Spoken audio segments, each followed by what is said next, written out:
우리 요한복음에는 그 7가지 표적과 7가지 선언이 나오고 있습니다. 그래서 오늘 우리가 함께 본 이 나사로의 죽음, 또 나사로를 살리시는 예수님의 이 표적은 이제 7번째, 이제 마지막 표적입니다.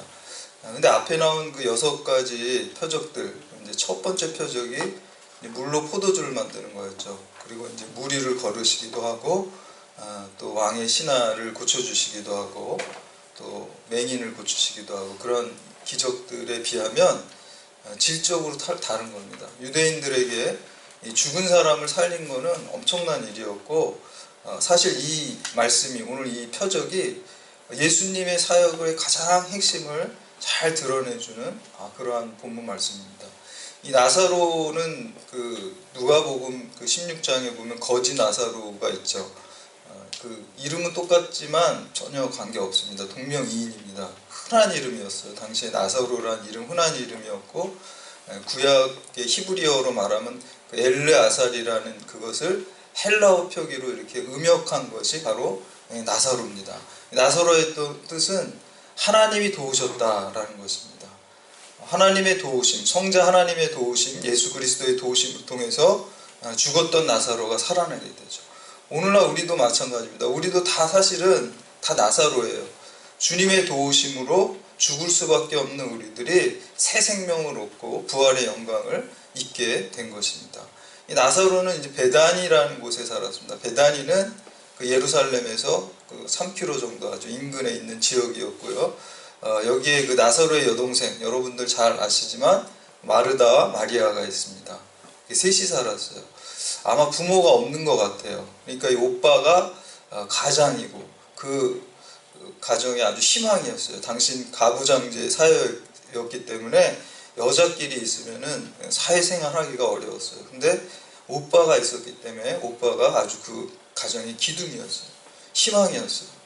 근데 그 기둥이고 희망인 나사로가 오늘 죽게 됩니다. 그 가정의 모든 희망이 다 무너졌을 때 예수님을 이 마르다와 마리아가 찾게 됩니다. 그래서 오늘 우리가 읽은 이 본문 말씀 나사로의 죽음을 통해서 예수 그리스도께서 이 죽음 나사로를 살리신 다음에 한 2주 정도 뒤에 십자가 지시고 또 부활하시게 됩니다. 이 부활과 또 십자가 부활과 이렇게 연결되는 말씀이죠. 그래서 이 말씀을 통해서 오늘 우리의 믿음을 새롭게 하고 생명의 믿음, 부활의 믿음을 회복하는 여러분들 되시기를 주님의 이름으로 축복합니다.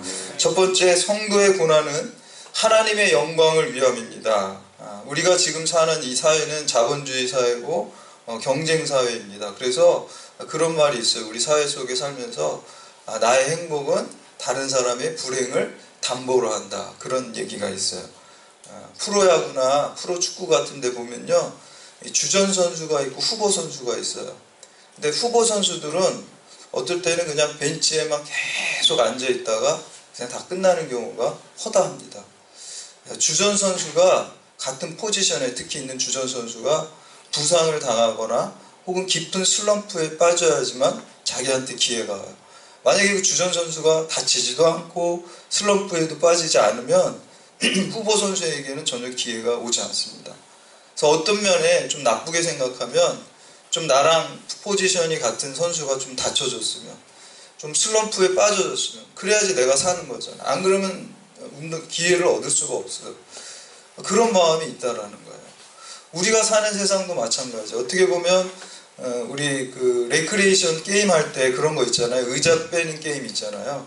의자 숫자를 사람보다 적게 놔가지고 이렇게 춤추고 막 노래하고 그러다가 진행하는 사회자가 호루라기를 쫙 불면은 막 먼저 가가지고 의자 앉는 거예요. 그래서 의자 숫자가 모자르니까 못 앉은 사람은 이제 그 아웃되는 거죠. 죽는 거죠.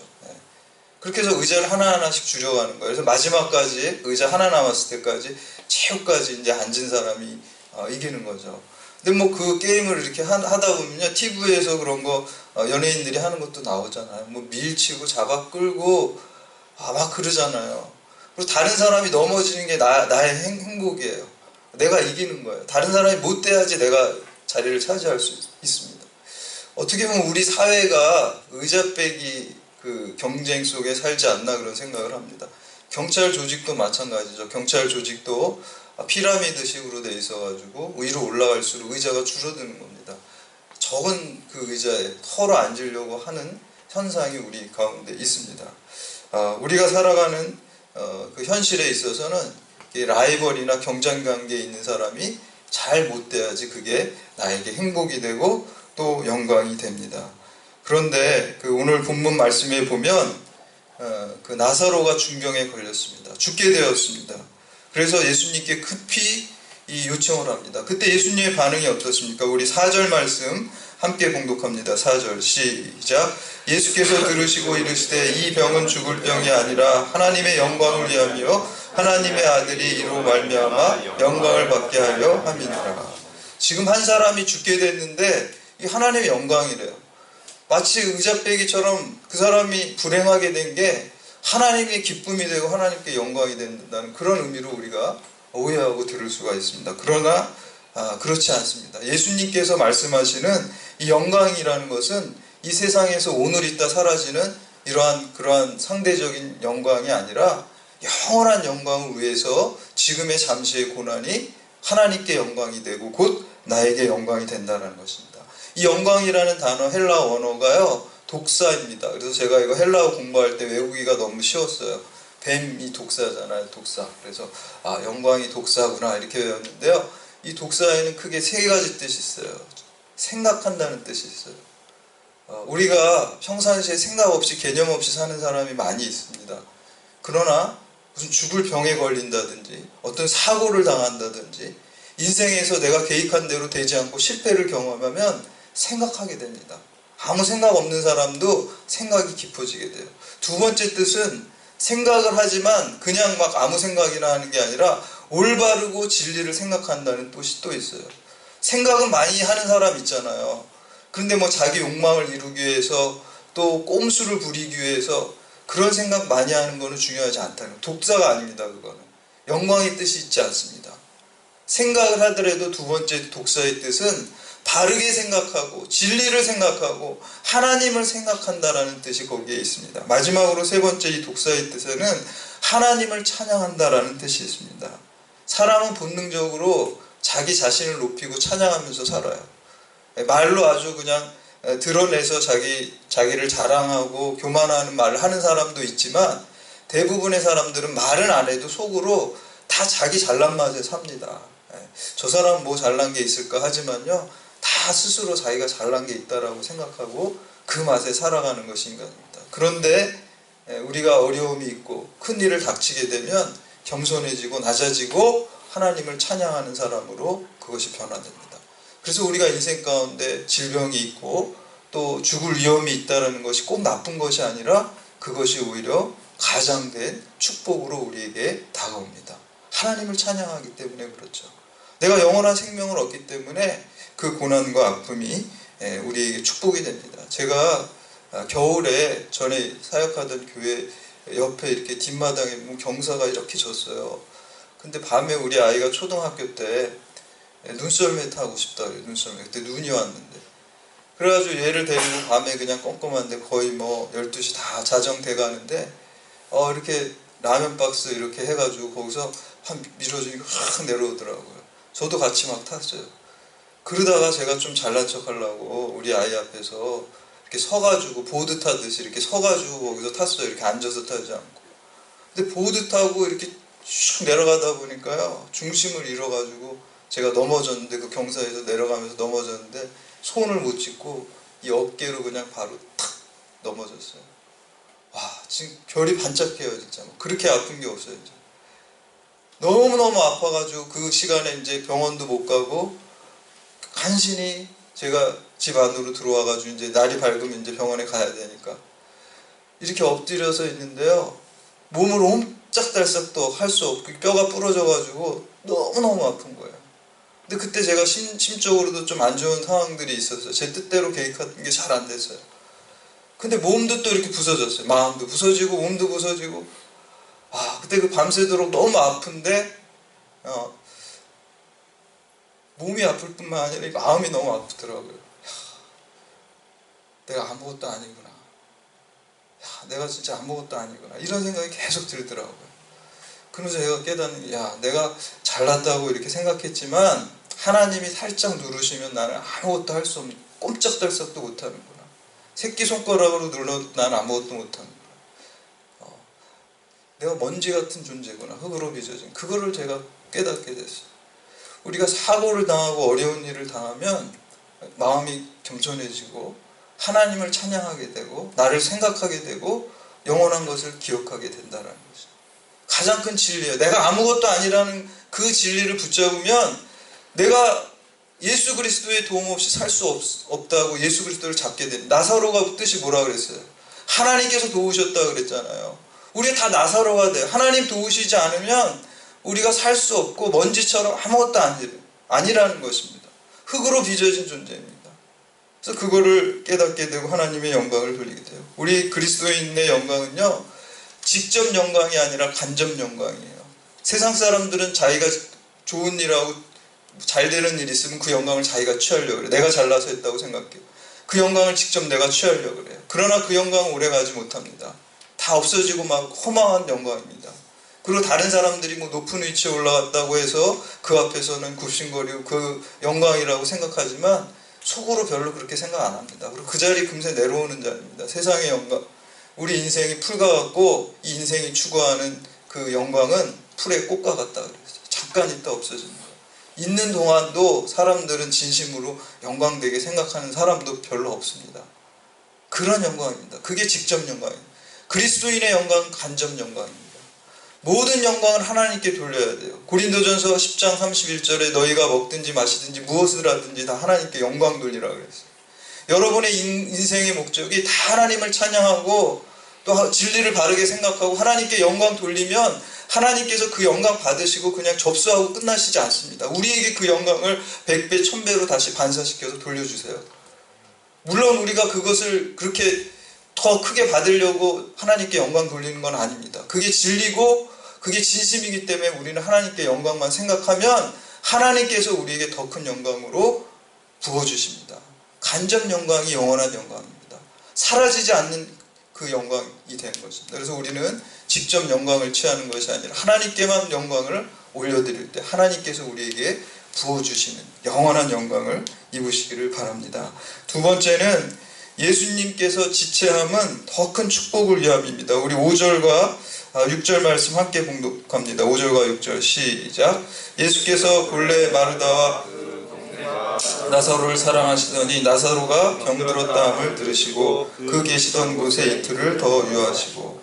여러분 이해할 수가 없죠. 나사로가 사랑하는 나사로가 죽게 되었다는데 어떻게 돼요? 상식적으로 빨리 뛰어가야 되잖아요. 이틀을 더 유했다 그래요. 이 골든타임 다 놓친 거예요. 7시간이 아니라 이거는 48시간을 놓쳐버린 거예요. 죽으라고 둔 거죠. 그거는 빨리 갔으면 예수님이 좀 살릴 수도 있었을 텐데. 다음 시간에 우리가 살펴본 본문에 그런 원망 비슷한 걸 마르다가 하잖아요. 좀 예수님 골든타임 놓치지 말고 좀 빨리 오시지, 이렇게 좀 약간 불평 섞인 말을 하잖아요. 일부러 더 끄셨어요. 지체. 이해할 수 없죠. 죽도록 내버려 둔 거예요. 살리실 수 있는데. 그러나 여기에 축복이 있고 더 큰 영광이 있다는 것입니다.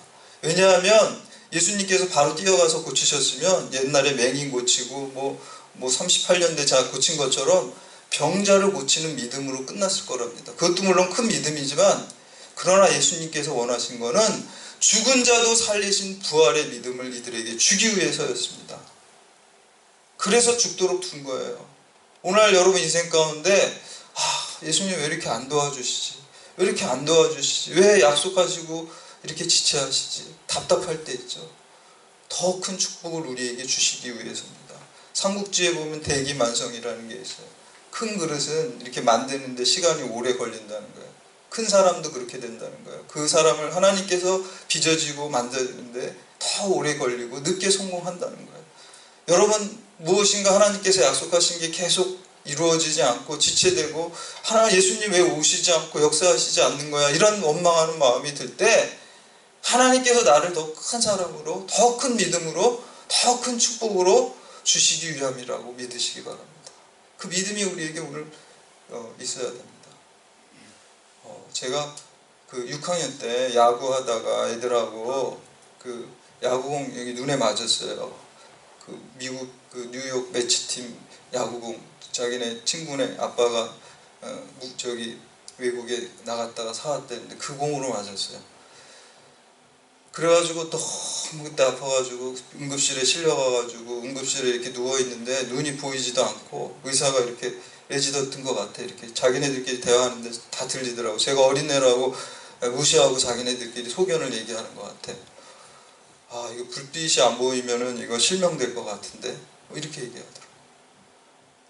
그래서 제가 너무 그때 걱정되고 기도 막 하기 시작했어요. 6학년인데 막 기도하면서 하나님, 제 장님 되면 안 됩니다. 하나님 한번 낫게 해주세요. 제가 성경책도 잘 안 보고 그리고 기도도 열심히 안 하는데 이제부터 이거 낫게만 해주면 열심히 하겠어요. 소원 기도했어요 그때.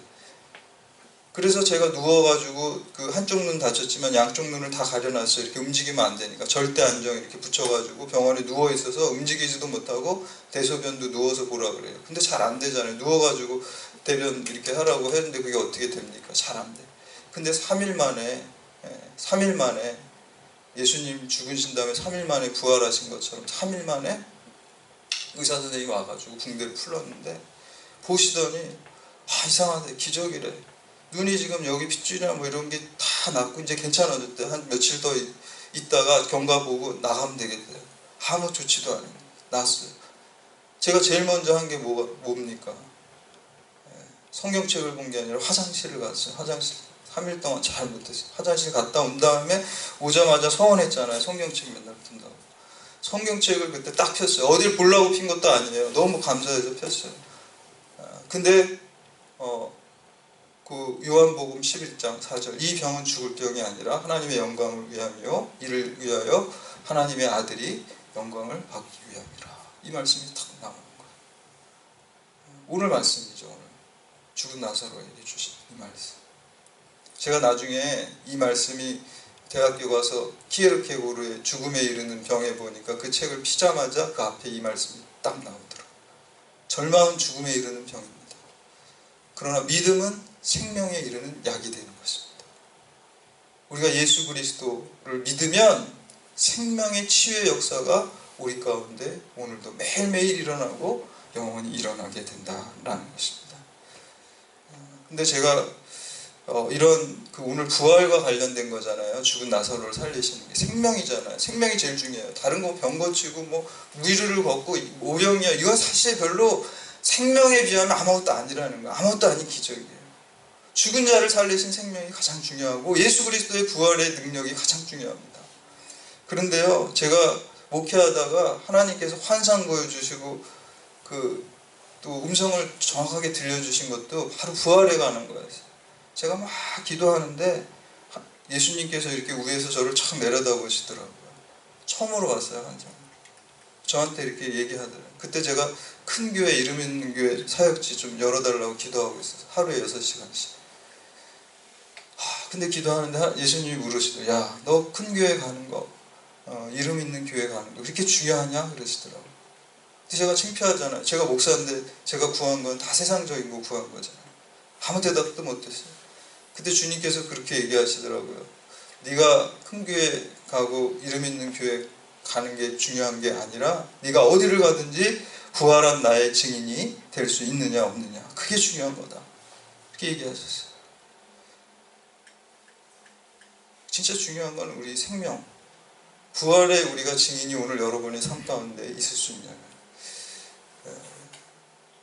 제가 오늘 이 말씀이 본문을, 저는 순서대로 나가서 이 본문이 딱 정해진 거잖아요. 제가 이 말씀이 제가 나중에 무신론자가 되고 이렇게 방황하고 그럴 때도요, 이 요한복음 11장 4절이 여러분 연초에 말씀 뽑기 하잖아요. 제 인생의 말씀 뽑기를 하나님 주신 말씀이에요. 이 말씀이 요요, 고무줄 요요같이 제가 자꾸 떠나가려고 할 때 자꾸 이 말씀이 나를 이곳으로 계속 끌어당겨줬어요. 이 말씀이 저를 붙잡아줬어요.